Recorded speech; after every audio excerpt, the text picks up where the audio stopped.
You're watching the Tesla live with your host, Mark Coughlin!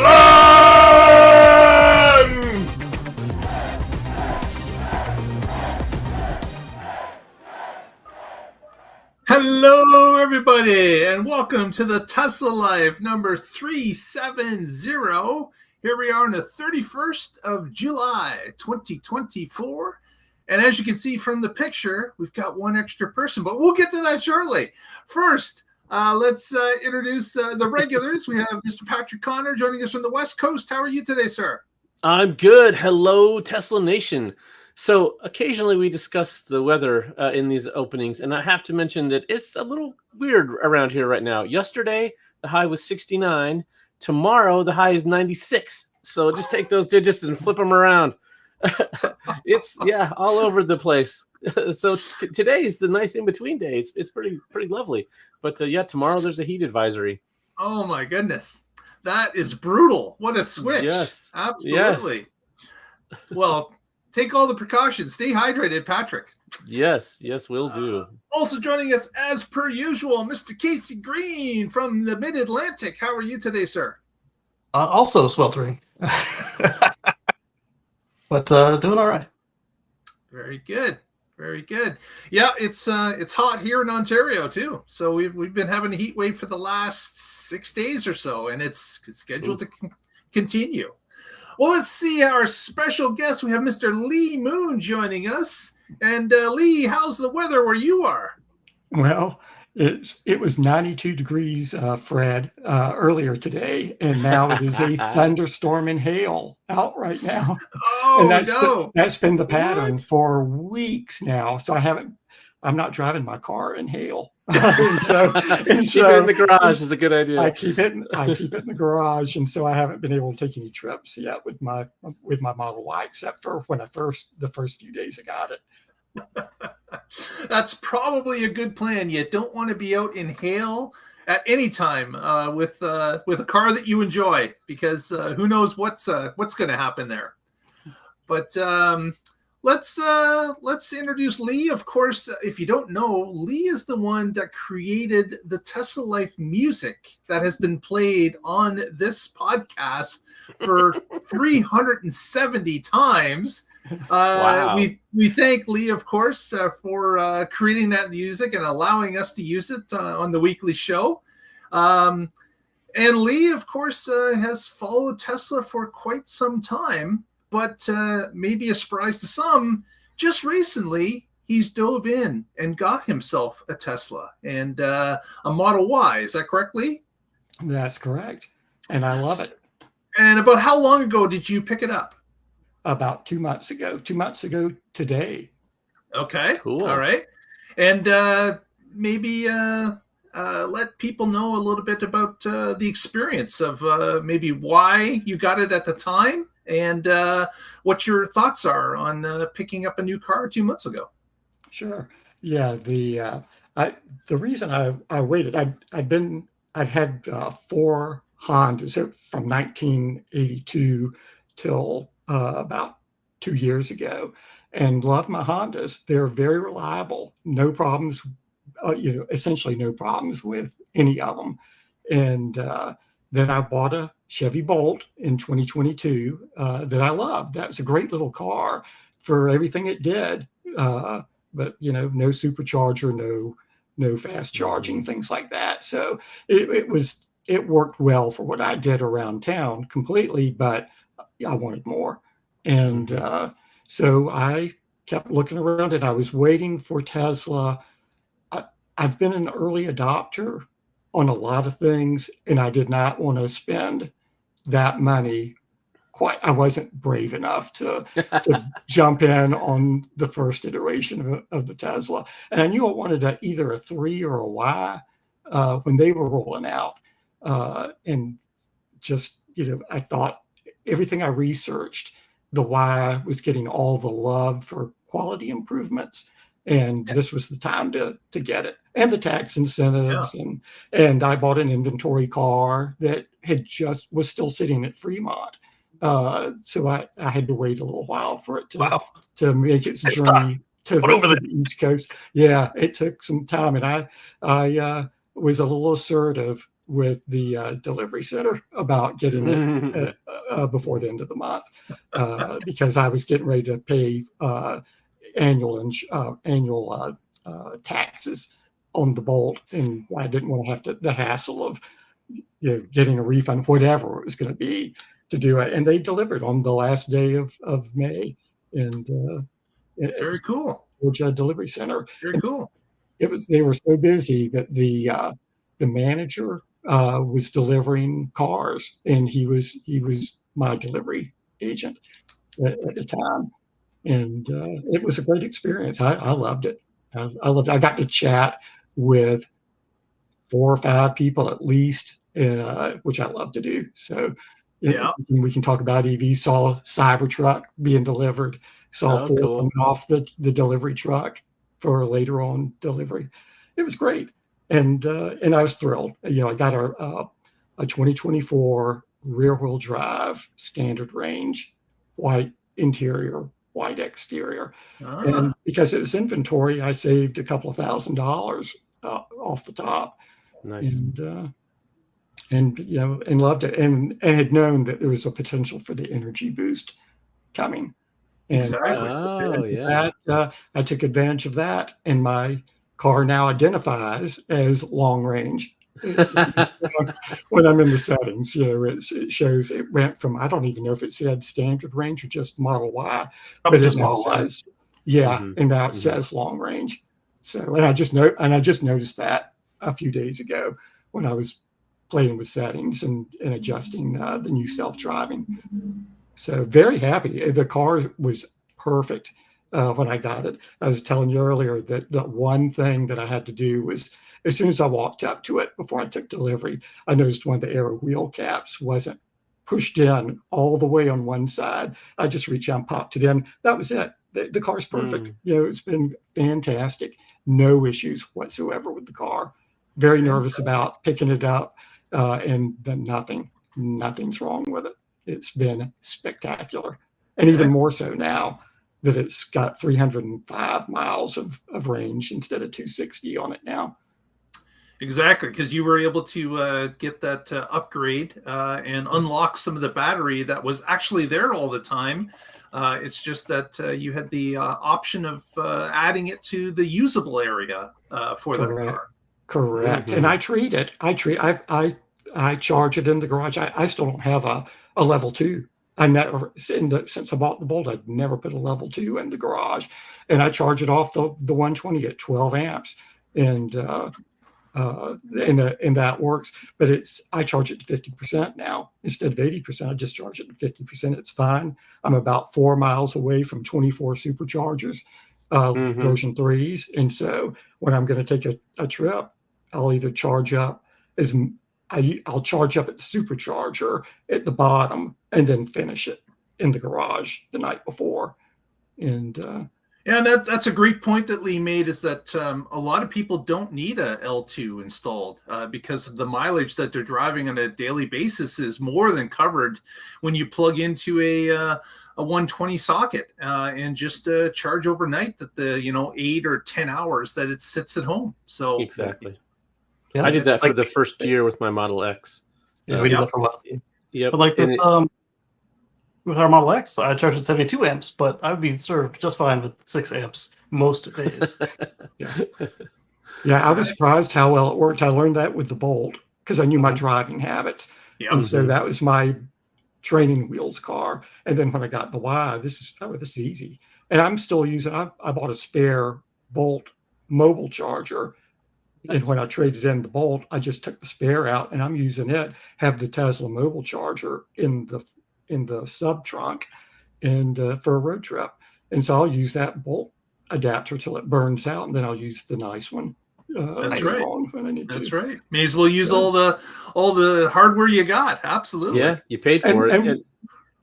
And I'm thinking about exactly. It's already it was already paid for. It's just going to go to waste. So I'm using that, and I still am looking to put solar on the house and power. Nice. So that's going to be a few years out, maybe. But I'm looking at it. We're talking about maybe doing that. We'll need a new roof, so it's got to be a new roof. And if our sunlight, we're surrounded by high pine trees, so we may not get enough direct sunlight. But I'd like to go solar tile instead of the panel. Oh, well, that's the best time to do it right there when you need to just do the whole thing. Yeah. They have solar meters. It's pretty easy for them to do an analysis of your solar potential. It doesn't take some elaborate system. It's so they can tell you whether or not you're a good candidate for solar there. They can look at the shadow that the trees cast and make that determination pretty easily. Good. That's good to know. Very good. Very good. One other thing, Lee, is that we wanted to get your opinion a little bit on FSD, because you opted for FSD out of the gate. Nice. And obviously you've been watching Tesla for years and the evolution of FSD. And as someone that has just been introduced to it, driving it yourself, wanted to see what your thoughts were, what your process was for buying it, and what your thoughts are after buying it, what you've experienced. Sure. And to be clear, I did the subscription when I got the car. The 30-day trial was going, and I wanted to try that out. And so I activated it probably.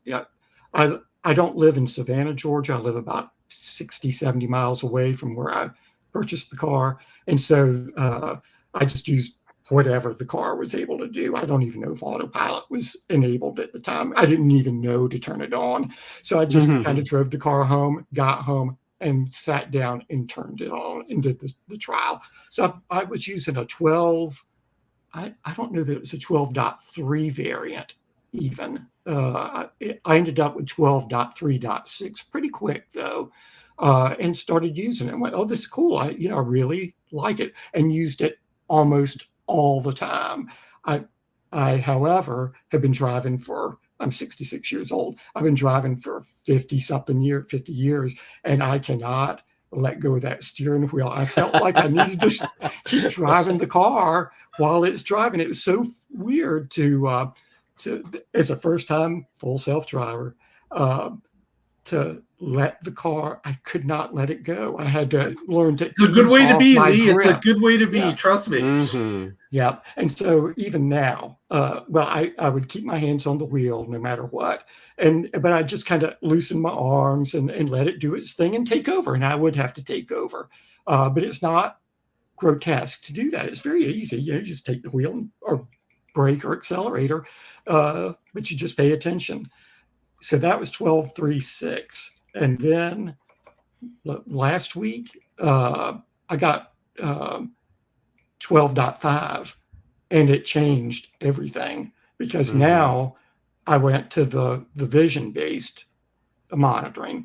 And so I drive, initially I had my hands on the wheel, but with a lighter touch, and let it do everything it was going to do. And I tell you what, it is a super smooth drive. It's not flawless. I'm in a semi-rural town, and it doesn't understand some things. And it'll drive down the wrong side of the street.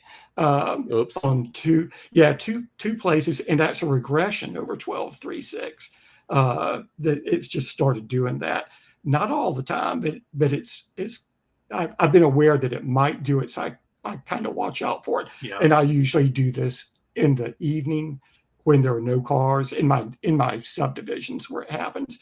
But it will go to a fork in the road where it goes around a tree and rejoins, and it'll do its little twerk thing with the steering wheel, and then it decides, I'm going to go the other way. And I let it do it the other day, and it went completely around, did just fine. I took it out of self-drive, did the report thing. And and one other place very similar to that in the neighborhood, it gets confused, and it will occasionally take the wrong lane and go the wrong way down the street. But again, easy to correct, and I would always correct it, except there were no cars around, and so it just a short, few, maybe a dozen feet before it rejoined back together with the proper way. And so So I've been enjoying it. It's still and I'm on 12.5.1 now. Just 2 days ago, I think I bumped up to that, Okay. and it's still still driving down those two places funny, and but the highway driving's great. I never had a problem with that. It does do the things that everybody talks about. It loves the other lane. I'm a right lane driver a lot of time, and it will change a lane when I let it do its whole thing. I will go to one of my relatives 10 miles away, and full self drive the whole way. From the end of the driveway, it will take me out of the driveway, get me out on the interstate. I do an exit hop to the next exit, pull off there. It'll take me right to my aunt's driveway. But it will, when it gets on the interstate, it will move over a lane. About 2 seconds later, it puts the blinker on, gets back in the original lane because I got to and so I've noticed it does that. It's just the stretch of the interstate that I will take one exit and either go northbound or southbound, just one exit, and it'll move over, then it'll move back, and it confuses the heck out of people, around me when it does that. But it will fight me if I put the blinker on and command a lane change. It will do it mostly, and then it decides, nope, I want to go back to the lane I was originally in. And I kind of wish it would just take what I'm telling you that's an override. I wish it would just stay there and not do that. And I think there's a setting that you do every time about minimize lane changes. Yes. I never remember to do it. Yeah, the easiest way to do that is on the right wheel. Click it. Actually, you can click it either way, left or right, and that pops up the dialogue, and then it's just one tap, because you don't want to mess with the going into settings, autopilot, all that stuff while you're driving. So I either have my wife do it because she can do that while I'm driving, or just that click of the right wheel. The nice way is it pops up. Mine does. It changes the autopilot. I mean, the full self-drive, chill. Yes. That's what it changes. Normal. Yeah. And right above that. Yeah. So if you click it to the right, it'll put it to aggressive. If you click it to the left, it'll put it in chill. And then above that is the setting for minimize lane changes, and you just tap that while it's up. Oh, I had no idea. Thank you. That's great. I had no idea. So that would help, I think, a lot with that. And that's not a big deal, but it's an annoyance. The only other thing that it has to do with slowing down and speeding up with speed limit changes. I go into my other relative's house. I will turn off a 35 mile an hour, 2-lane road onto a 6-lane, 3-lane each way, which is 40. It goes from 35 at the light I'm turning at, and it goes to 45. It turns, initially goes to 45, and then does significant braking to 25 miles an hour. And there's traffic accelerating from the light behind me usually, because the light's changed, and they're not expecting a Tesla doing 25 miles an hour as they should. Right. And so I have to, most of the time, it is not me putting on the brakes, it's me thumping the accelerator. And that's to move it along. But it does. I'm astounded by what it does. It takes roundabouts. It does. It's taking me into downtown to the post office. It's taking me to the restaurants I go pick up for lunch every day. It takes me to the front door. It's taking me to my 3 relatives' houses. It takes me to the end of their driveway. From my driveway, no intervention other than maybe goosing the accelerator from time to time. And it does everything. It doesn't do that twerking thing when it's going to decide. It is so smooth with 12.5. It commits to a lane change, and it just is smooth as silk. It moves over. It does its thing. It is like magic. Is it perfect? No. Can you see the progression from 3.6 to 5 and 5.1? Yes. And so when you follow the progression, I mean, it's amazing what 12.5 is doing now. It needs some cleanup. And Mhm. because I'm in a rural area, it's not probably getting a lot of intervention feedback maybe from Right. people. And I'm more about in the metropolitan areas where there's higher accident risk, solve it there and let us trickle down to it, because there's less traffic, there's less to worry about. Do I want it fixed? Yes, but Yeah. please do it and do it in the metropolitan areas, and my That's- take on full self-driving is, if I want to just use autopilot or just use traffic aware cruise control driving around town, I want it on the interstate. And when I do go out of town into if I used to live in Tampa, I put that thing in full self-driving when I got into Tampa. It's grown up since I lived there, and having all that and having to deal with looking at navigation, it's just, there's a lot going on, and put it in self-drive and let it do its thing, and you babysit it and just not worry about it. And that's a dream. Excellent. Yeah, I was happy to hear you say that you were reporting disengagements and giving them feedback, because they probably are not getting a lot of data from your area. Correct. Yeah, that's what I believe. And there are like we've got a Model X in the neighborhood, a couple of 3s, a couple of Ys, including mine, that are in our subdivision. Oh, okay. And but I don't know what I'm one of the 2 that just got ours that I've noticed. So don't know how involved they are. I'm retired. I've got plenty of time to do it, and I enjoy doing it. So and I will report when I knock it out of self-drive, and I report I'm doing a joyride, and so I'm not. I'm just driving. So I just took it out because I'm going to drive now, and I don't want them to think that there was something bad going on. It's just like, no, I'm just fooling around. I'm just having fun. Yeah. Exactly. I love the drive. That's great. Well, looking forward to a long trip. I've done one 228-mile trip to a family plot up in a very rural part of Georgia, and there are no chargers at all anywhere along that route.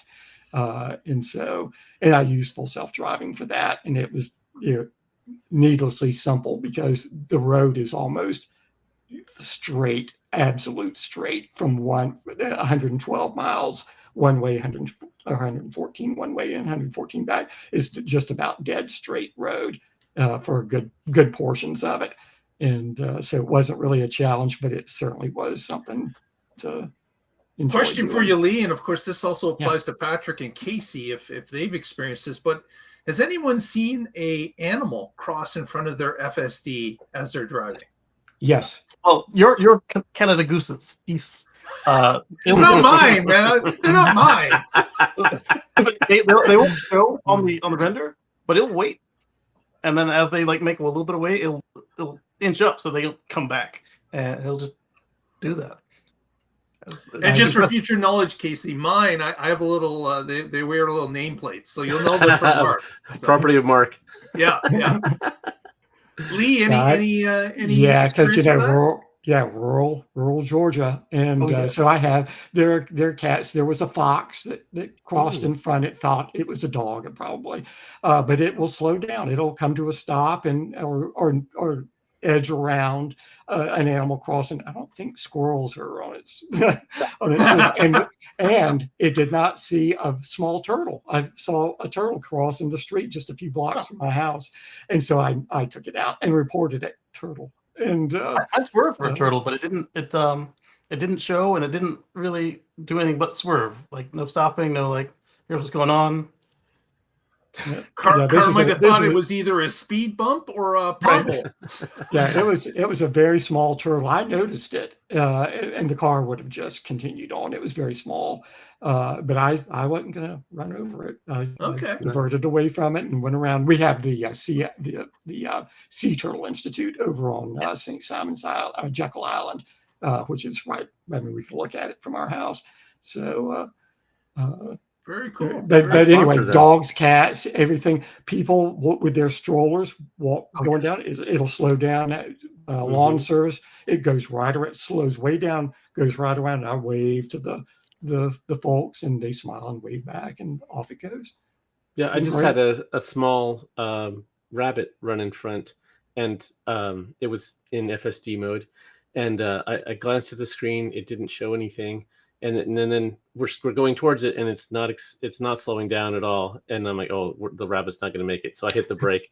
I didn't hit it too hard, but enough to slow down so that the rabbit can get across the road and not be flattened. Yeah, and it was a tiny rabbit, so I guess there's some size threshold, or if it was big enough, like with the fox, it thought it was a dog, and it noticed it. But this was more like squirrel-sized rabbit, and it was just going to hit it hard. Yeah, there you go. Yours is 3.0 still, right, Patrick? I have 4.0 hardware, but Okay. FSD is in hardware 3 emulation mode today, so it's until they uncork it in some later. I don't know if it's going to be 12.6 or what version. Right. I was curious about the cameras on yours. Yes, I waited specifically until hardware 4. So that's why I didn't buy the Y until last year. So Lee's and mine are pretty similar. Yeah. That was the other thing. I wanted to wait for hardware 4 with my Model Y, so I'm glad I got that. It also is talking about the animals. It recognizes deer, thank goodness. I've taken the car over to Jekyll Island, which is a short trip for us to drive over. And we saw one night, Mom and I saw 10 deer, and it recognized there they were on the screen, and they walked across the street in front of us, and we waited as everybody does on Jekyll Island. They look for the deer. They come out at dusk, and so it knew they were all there, and the deer just looked at us. We've had them come right up to the car. They're not afraid, and they don't hear the car. So yeah. Guess you could put deer whistles on if you needed to. Yeah, I figured the pedestrian safety thing probably works well for that. Yeah, the little hum. Going at slow speed. Yeah. That doesn't help you at 55. No. I was when I went to the Tesla event in Michigan. We were driving into dusk at one point, and I was just praying out loud that no deer stepped in front of the car, because there are so many road kill on those Michigan highways. It's amazing the amount of deer that are dead along the highways and byways of I guess that would be West Michigan, closer to the Lake Michigan side. It's a credible amount of roadkill out there for whatever reason. Maybe they don't use those secondary fences on the side of the highways or the roadways as they do here in Ontario, because I just couldn't get over the amount of roadkill. But yeah. So there it's asking if you have a way to determine if you have hardware 4. And yes, so if you go to your control screen, then you go to the software screen, there should be a little blue link that says more information or additional information underneath, where it tells you what car you have. So now that at least it says long range, there'll be more information. You click that, it'll tell you what motor or motors you have. It'll also tell you what self-driving computer you have, as well as a bunch of other information that could be useful. So we wanted to have Lee on the show, not only just to thank him for the music that we use every week, and of course him being a brand new owner, but find a little bit about how he enjoys the ride and what his thoughts were with FSD being someone that's brand new to it, experiencing it. And we thought it would be great for people to hear, for someone that just came into the use of it recently, as opposed to Patrick and Casey that have gone through many iterations and have certainly seen a progression. Even Lee sees a progression from the first that he had received, the 12.3 moving up to the 5, has been a progression. He can see the difference as well. So just thought that might be valuable for some of the listeners out there to let them know that these things are ongoing. It doesn't matter when you join the program, these updates and these changes are always happening. They're pushing, of course, more and more towards autonomy. But as Lee mentioned, it's someone who's never used it before.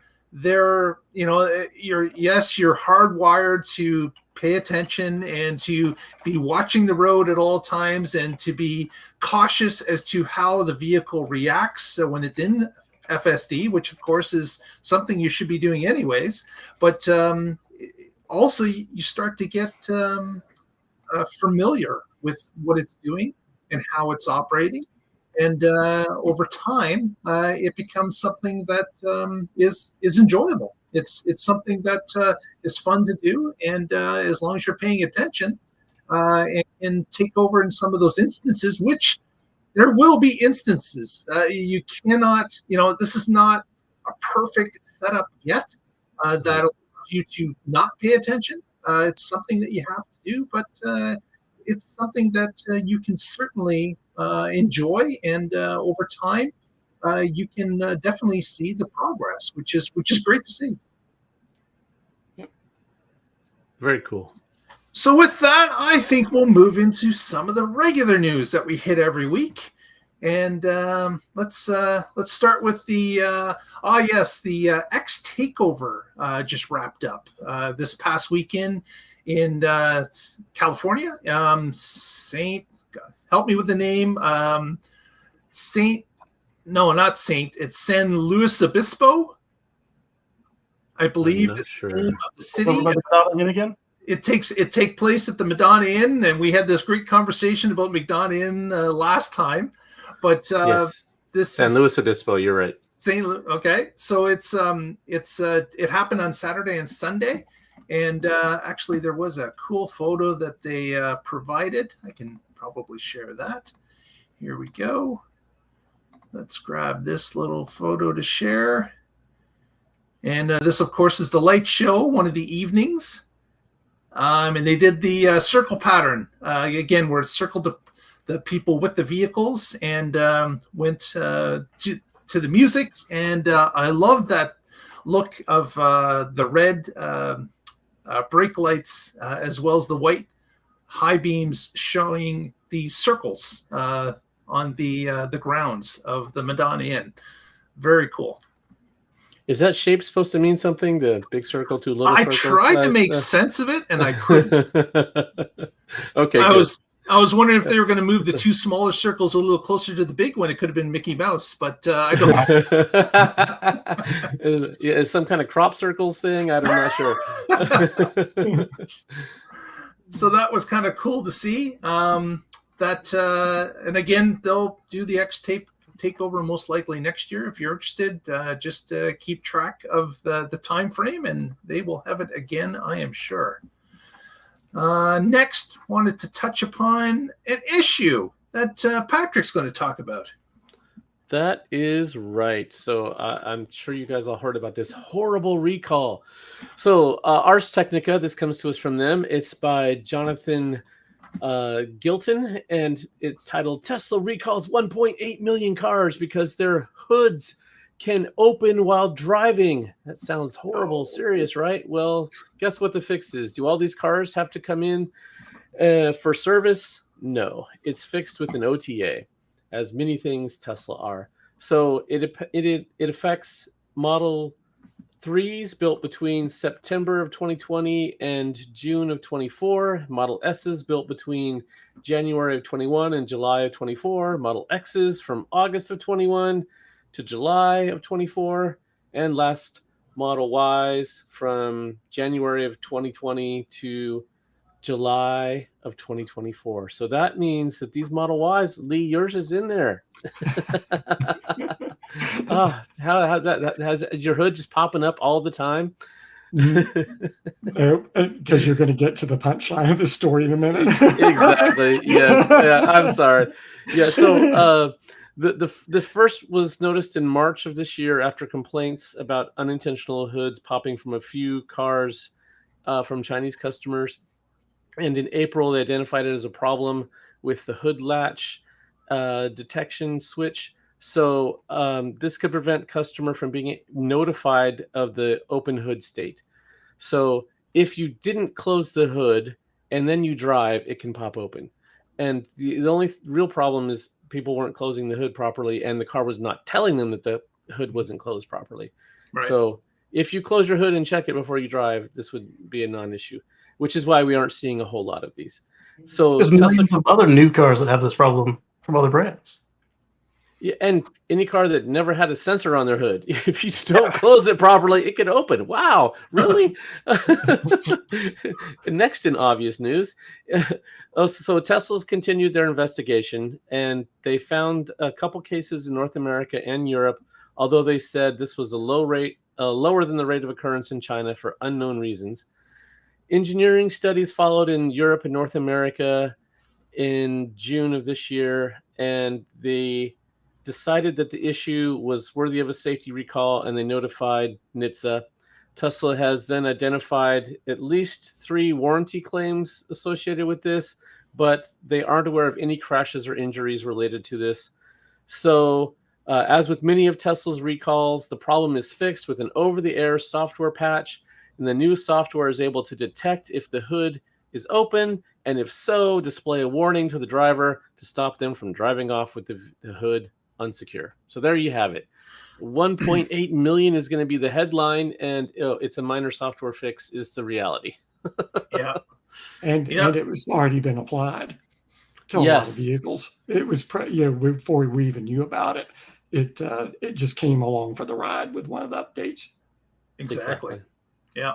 And that's something that we've talked about before, is that maybe NHTSA at some point has to have a little bit of a different differentiation about whether this is a software update that's probably already been handled, or you'll get it shortly in an update, or if this is something that actually requires somebody to go to an actual service center to have fixed. Maybe there should be a scale or a differentiate between those 2 types of scenarios. But and of course, with software becoming more and more prevalent in all brands of vehicles, I'm sure that at some point they're going to be looking at doing something like that in the future. Since Tesla's the one who mails these out on behalf of NHTSA, if they could, you get the update reminder, and then if you haven't done anything with it a week, email you. Okay, nothing about that. Maybe send you a text, a phone call, some message in the app, something that doesn't waste resources. And then if you still don't do anything, then they go ahead and issue the letter. Hey, it's been a month since this update came out. It's dangerous if you don't have it because of this. And then they've done their plenty of due diligence. Yeah, plenty. Yeah, overkill. Actually, they've tried to alert you many times, and then finally, physically, they've alerted you with a piece of mail. That would also help in the case of should that the hood pop up, they crash into somebody gets hurt, then they can say, hey, we told them 6 times and they ignored us every time. Sorry. Yeah. That's on them. Right. Yeah. And I don't need to get a letter in the mail for something that was fixed 3 months ago. That's just, I really want to, if I get a recall notice in the mail, that should be something serious. So, and like you said, Casey, if this is because I haven't done the updates for whatever reason, my car's been offline and not able to receive an OTA, then that's a perfect way to use that instead of sending out 1.8 million of these notifications for no reason. It's just a waste of resources. Yeah, you can imagine that probably 80% of those sent out have already been handled before the letters even left the Tesla office. So I'd guess it's more than 80. Yeah. So you got those families with 2 to 6 cars easy, or the fleets. So they're getting like a letter per car when it could be just, all right, hey, you have 6 Ys that qualify. Please take care of it. Yeah. Exactly.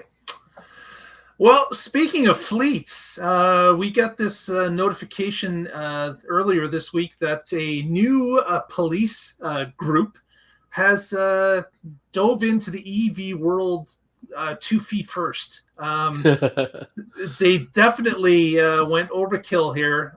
This is we've got a photo that we can share of that as well. Here we go. 3. We've got South Pasadena police force ordered 20 Teslas to fill their fleet up. They actually ordered 10 and 10 of the 3 and the Ys.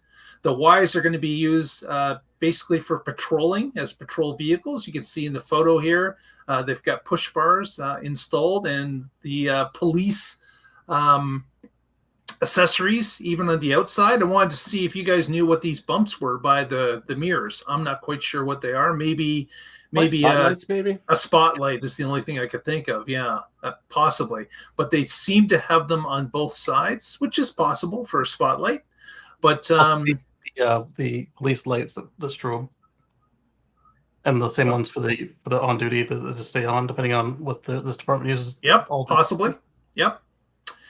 So the other 10 Model 3s apparently are going to be used with detectives. So not necessarily units that will be patrolling the streets, but kind of incognito, because they just look like normal black 3s.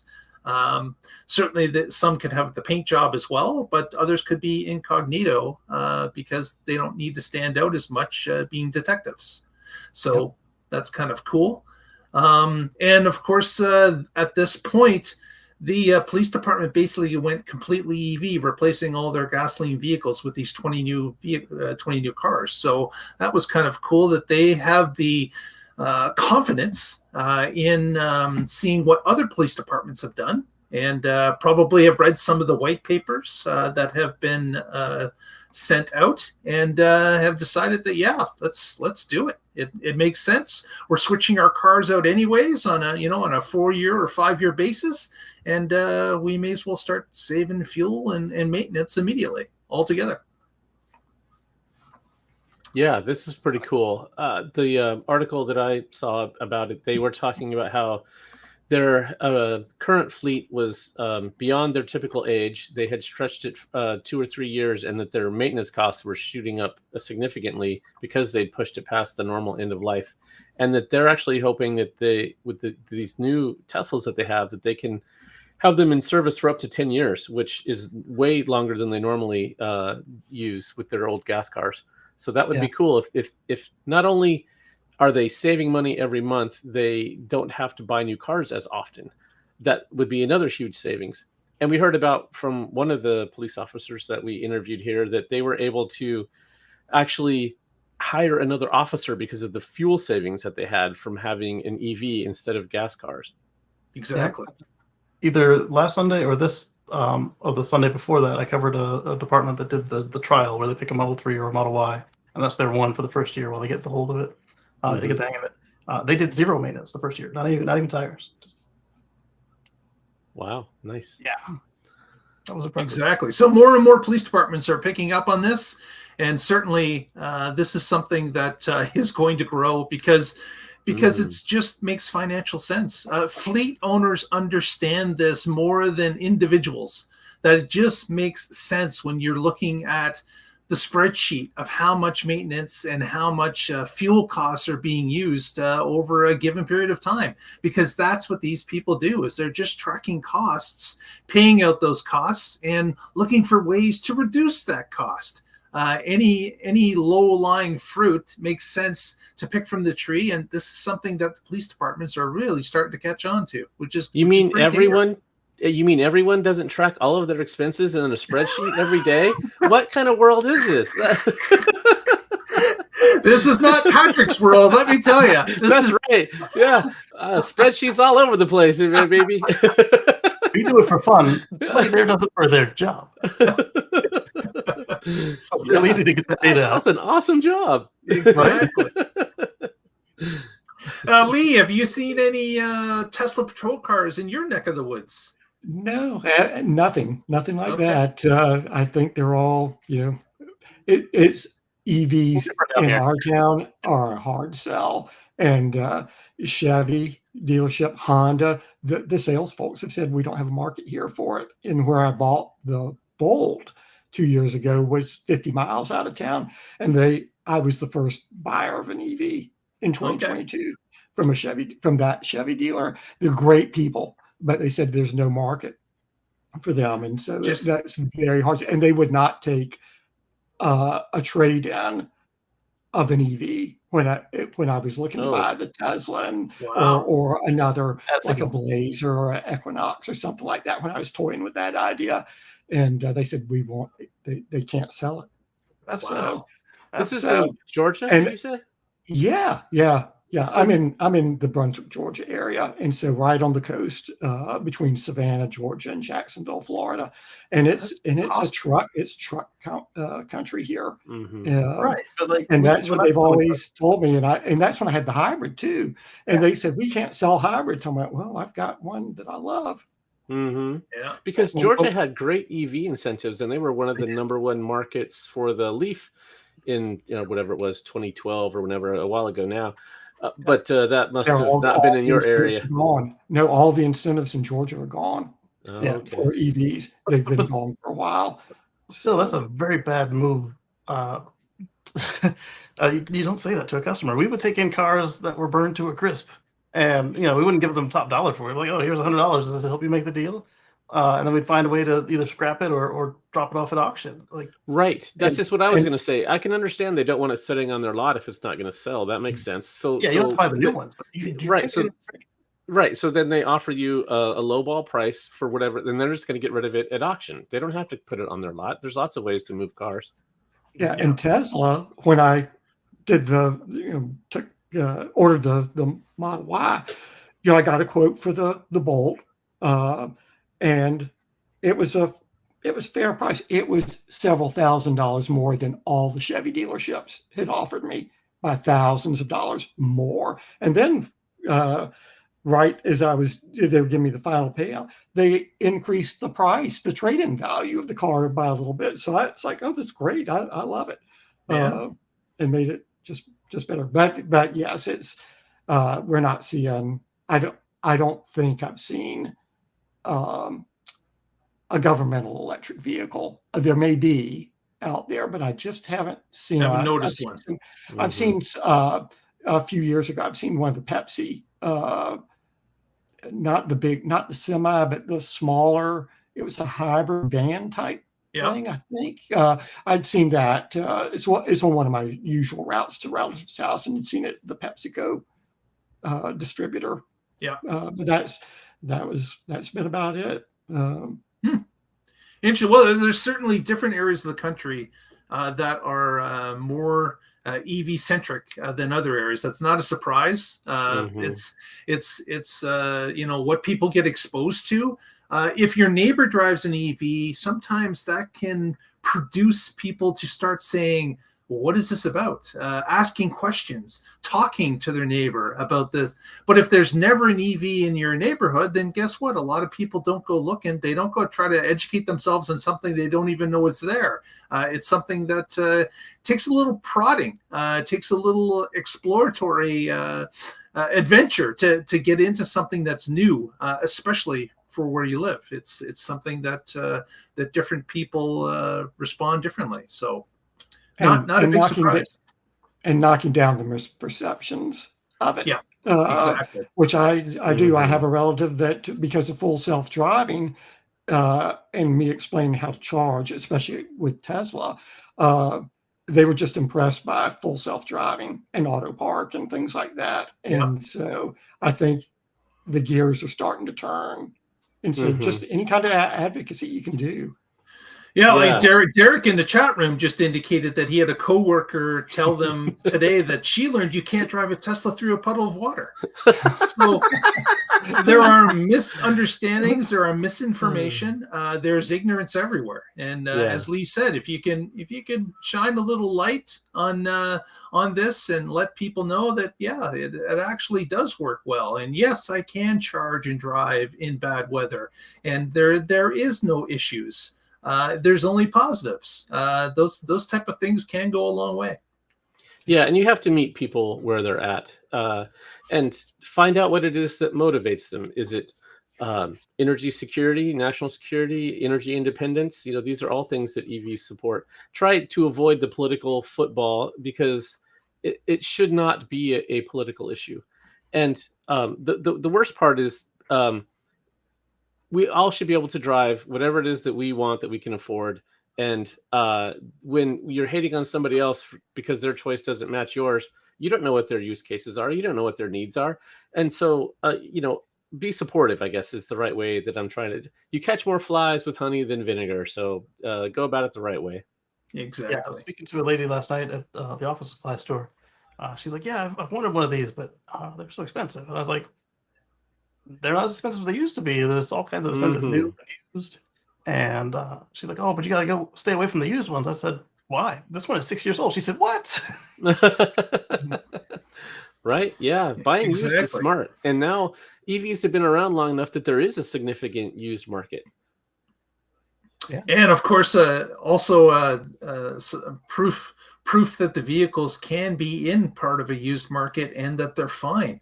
There's none of this about batteries or, have to be replaced after 3 years. That's disappearing because, of course, we've got vehicles on the road now for 10 years that are still using their original packs. So it's again, the time is starting to add up, and that's going to help accelerate the movement, I would think. Yeah, on Sunday we looked at a shop that was saying as long as you keep the seals up to date on the battery, they've had cars with 600,000 kilometers on them and still ticking. Exactly. Speaking of still ticking, Casey's got a story about a little bit disappointing, I would say, as to what Casey was thinking, what we were all thinking about extended packs in Cybertruck. So, what was it? It was Wes, right? Wes Morrill was posting on X this weekend, and we learned some things about Cybertruck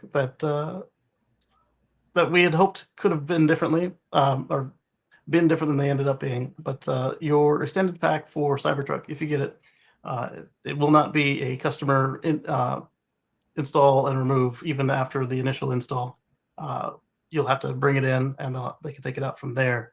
The reasoning for that is they want to ensure safety, and they want to make sure that it is solidly connected to the frame should the worst happen when you're out there in the world. Yeah, and that's not, I mean, when we were speculating about that when they first announced this battery pack, and that's exactly what we said was the most likely scenario, because it's not going to be light, so it's not like you and your buddy can just lift it up and throw it, and you want to make sure that it's crash worthy, so it has to be bolted down by a professional with the exact right torque wrench to get it to the perfect setting.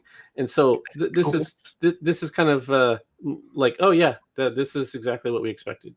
Yeah, we expected it, but we had hoped that there had been something, a provision in there that maybe it came like stilt or something. They could do it on its own, but it wasn't likely to happen. We also learned, he confirmed that the semi-truck has a 900 kilowatt hour pack. Yeah, and when it comes to the Cybertruck, though, that's going to make people that want the extended battery pack range, they've got other things to weigh now, because of course it does take up extra bedroom in the back of the vehicle, since it is mounted and locked down to that position. Depending on what you're using the truck for, if it's just towing, that's fine. But if you're using the bed for something else, you now have an obstruction that 6.5 foot bed is now obstructed by about 2 feet. So it's something that you're going to have to weigh some options. I know Casey had talked about possibly getting one in the future, and that's one of the things that he was wondering about, is that if that's locked into position, which has been confirmed, then it has to be, how are you using your truck on the days that you're not towing? Because does it make it worth your while to have the extra battery range, or is it more convenient to have a full bed and just make more charging stops? Right. And then the other thing that he confirmed with that is that they hear us loud and clear, Model X and Cybertruck owners and Model Y, and everybody in Europe. They know that trailer charging sucks, and they are working on it. Their goal is to get out more pull-through spots in North America, continue to keep putting them out in Europe, and the worst case, get some nose-in slots per station. That way you don't have to unplug, or in the case of those U-Haul cargo trailers where you can't unplug once you've got a load in it. And then we had a healthy discussion on the post, not with Wes, about whether or not Tesla had derated the carrying capacities for Cybertruck to the point where there's a practice in the trucking industry where if you want to avoid a truck having to have a CDL required, they'll just say, oh, it's 29.99 and 1 pounds instead of the full what it can actually do. And there was discussion as to whether Tesla did that, whether you need extra parts or it's just a label. Or are we going to have to consider not just the volumetric obstruction of the extended pack? Are we going to also have to consider how much payload we lost if they didn't derate the sticker? And will you get a new sticker when they put that in? Oh, interesting. Yeah. So it would still be 11,000 pounds, and so keeping up with the modification, they'll replace the sticker with something that reflects that. Right. Or worst case, they add another valve to the air suspension system, and do that. Yeah. But we're still fingers crossed on that. He did not weigh in on that at all. But hopefully, you're not just looking at the volume, but also hopefully you're only looking at the volume and not also the reduction in payload, because that if that thing weighs 2,000 pounds, then you fit one driver and some luggage, or two small people. Well, let's face it. Physically, if it's going to be mounted to the frame, they need it there not to move for a crash or something. It's going to be heavyweight. Like, it's going to weigh a lot. So you know what? You're using up some of that weight in your towing capacity, I would imagine, because that weight is now mounted as part of your battery pack in the back of the bed. But again, speculation. We will have to see as time goes along. Just as we had to get this news about it being a solid piece that we suspected, but now it's confirmed. Yeah.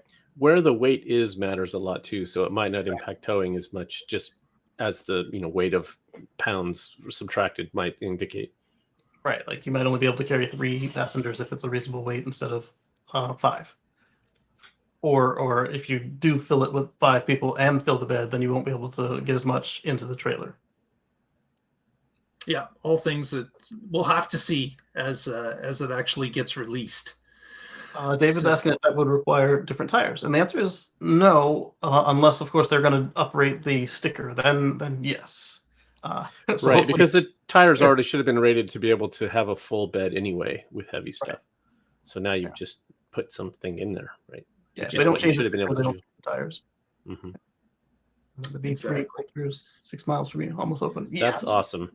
Yeah, V4 pull-throughs. That's the way. That's what they need to be building exclusively, almost from now on. Is pull-throughs. Yeah. Even if they're gonna put one like out on an island by itself somewhere, like, these are for trailers. Don't bother them. Yeah, or maybe that's some of the modifications that they're talking about adding to current stations. Is you add like 4 pull-throughs and you put that off to the side, part of the station. It's just in a slightly different area of the parking lot, which allows pull-throughs. I saw a reporting of one. I forgot what city it was. They went from a V2 to a V4. The V4s have been dropped, and the V2 to a V4, and then the V2s are scheduled to get removed once they get started. Usually they just add on to the existing site. So this was interesting for me to see. Exactly. Another piece of news about Cybertruck is that for those who would like to take one for a test drive, that has started Awesome. to roll out. So keep your eyes peeled to your Tesla app. You may be prompted when a Cybertruck that's available for a test drive shows up in your region. It's going to be something that is going to be, I would think, highly popular at the beginning. There's a lot of people that haven't seen the vehicle yet in real life, or have seen it maybe static displayed, but being able to take it for a drive with that crazy 4-wheel drive steering is going to be an experience. I'm looking forward to one showing up in my area to try that out. So if you have been with Tesla for a long time now, if you can't recall the Model S tours where they were going through the continent, U.S. and Canada, and you would pile in with 3 other people, and then you would go for a test drive with the Tesla employee, and then you'd rotate. Think something similar to that, and how it went from city to city. And it's definitely going to be an employee in the car, just like those ones. Not a typical Tesla test drive where like, oh, here's the key card. We'll see you in an hour. That is how I ended up getting my Model X. Is I went to one of those events, and I was the passenger. My friend Gary was the driver. There was a Tesla employee and 2 local reporters filming it. And so they mic'd him up, and but I was in the back. He was the driver, so they mic'd him, and they told me that I had to be quiet because it wasn't mic'd, and so they wouldn't pick it up right. And there was one point where I couldn't keep my mouth shut. The car in front of us, their license plate was DUN, and I said, "Huh, looks like once these start rolling out, ICE cars are done." and which I thought was hilarious. But the Tesla employee was like, "Shh, shh." And rightfully so. They're trying to get good press out of it. But Exactly. yeah. Actually, I was searching through an old hard drive, and I came up with the recording of me driving a Model S for the first time back Awesome. 10 years ago plus, and I definitely put it away, squirreled it away for another time. But I thought that was kind of cool that I came across that. And we did the same way, Patrick. There was 4 people in the car, and one of them was the Tesla person, and 3 of us that had interest in taking out an S. Cool. I think the one we were in had the executive seat option, that ultra rare, made for China model. Oh, okay. Nice. All right. Yeah. Well, I think we will wrap this show up. Want to give some shout outs. Casey, what do you got for us this week? Well, coming up on Friday, catch us for the Tesla Life Express. Then on Sunday, catch me over at youtube.com/Casey Green for Let's Chat with Casey and Friends. And then catch us back here again Monday for the Tesla Life Express Part 2. Well, not Part 2, but Episode 2. It's not going to be on the same topic. And then we'll catch you back again here next week. Same great time, same great place. Fantastic. Absolutely. Patrick. As always, I'm with the Oregon Electric Vehicle Association. You can find us at oeva.org. And I blog occasionally at carswithcords.net, where I blog about my future free from fossil fuels. The next article coming out should be my 1-year review of the Model Y, and the 1-year anniversary is coming up in 5 days as of this recording. So it's going to happen this week. We'll be looking forward to that. Absolutely. And of course, we want to thank our special guest, Mr. Lee Moon, who joined us today and shared his experience with his Tesla purchase and his use of FSD. Thank you so much, Lee. We really appreciate you coming on and sharing your experiences with us. Oh, thank you. It's a great pleasure being in all this great company. Fantastic. You can tell he's watched the show. I couldn't even fool him with my my setup on the recall. He was like, "No, I know. Wait for the punchline. Pat's always joking." We've heard that one before. Yep. Exactly. I do a lot of research before I buy anything. So Awesome. I keep it going. So Lee's a spreadsheet guy, Patrick. Just so Nice, you know, my people. And we thank everyone out there for viewing with us today. If you haven't already, please give us a thumbs up. Press that subscribe button. It helps us out immensely. And we will get together next time and discuss what's happening in the Tesla life. And here's some of Lee's music at the end.